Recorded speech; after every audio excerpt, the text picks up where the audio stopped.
So I've answered the question about who am I to write this book. The next question is, why did I write this book?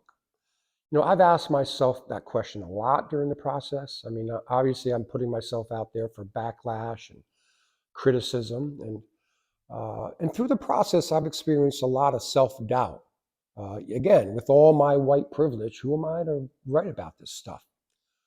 But as I thought more and more about it, I decided, silence is just not an option anymore. Now, granted, I'm not as qualified to speak about these issues as people of color, nor probably professional diversity training folks who do that for a living. But that doesn't mean I don't have meaningful experiences and a thoughtful perspective and good intentions, right? So at the end of the day, I had to make the effort. I had to see if I could make a difference and hopefully inspire others to do the same. But I also wrote because at my core, I'm an educator. I come from a family of educators. Father was a high school teacher and football coach. My mother worked in the school systems. My sister is an elementary school teacher. Our son is a high school teacher. And I've taught in preschool classrooms all the way up to college campuses.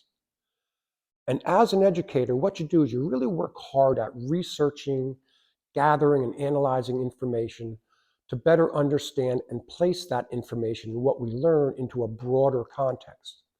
The more educated we become regarding these types of issues, or any issues really, the more effectively we can teach about them and spread the word. Right? And the hope is you educate others, and with that increased knowledge of history, theories, culture, facts, it brings increased understanding, empathy, tolerance, and hopefully action. Increased familiarity with issues also reduces the fear of the unknown. So sharing my life experiences, my work in reading and researching and contemplating these issues, hopefully will benefit others and move the needle forward around these issues. That's what educators do, okay? So I hope that this book sparks a chord of realization, right? And enlightenment and inspiration for old white dudes and young white dudes and white women to contemplate these issues and hopefully inspire them to do something to move the ball forward. Now, ultimately, that's what drives change, sparking that dialogue and increased understanding. And that starts with us old white dudes getting our act together, all of us, me included. We can do better. We must do better. We can move the needle.